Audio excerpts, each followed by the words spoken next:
The price for a full life is mistakes. Mistakes are the price for a full life that you have to pay if you learn from them. I believe that hell wants to maim you and mock you with your mistakes. But heaven wants to make you and transform you by your mistakes. Failure should not become a prison house where you're held hostage the rest of your life by your mistakes. That's not God's voice. That's not God's will. That's not God's plan for you. The enemy wants us to think that our failure is final, because I've seen us go through things where the enemy tried to take us out by a failure or a mistake or a terrible choice. You might have made a mistake, but you're not one.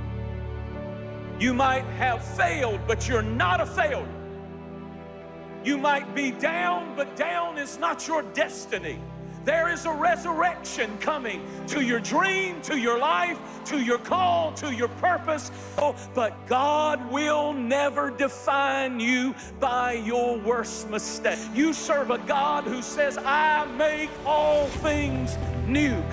And that's what I've come to prophesy and preach to tonight, that some of you have fallen, some of you did it, some of you messed up, but the Lord sent me to tell you there's still life in your dream. There's still life in your call. There's still life in your purpose. There's still life in what God has called you to do.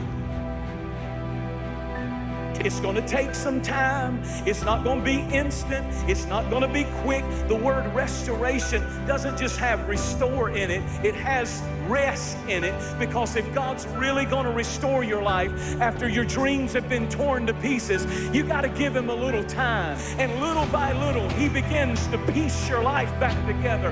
And you may not be all that you want to be yet, but you just wait till if you put what you've got left into the nail-scarred hands of Jesus. Don't put it in anybody's hands. Put the broken, torn dream in Jesus' hands. And people will see this, but those who know the real story will know that the reason it looks like this out front is because it's been restored on the inside, from the inside out.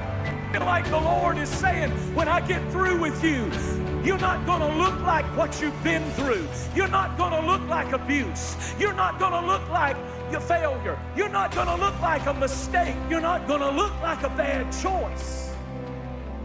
It's worth more after it's been through the tearing, and after it's been through the pain, and after it's been through the mistakes, and after it's been through the failure.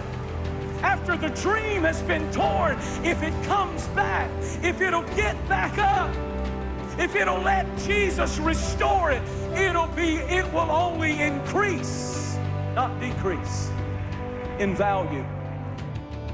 Righteousness is not permission to sin, but righteousness is permission to come back home.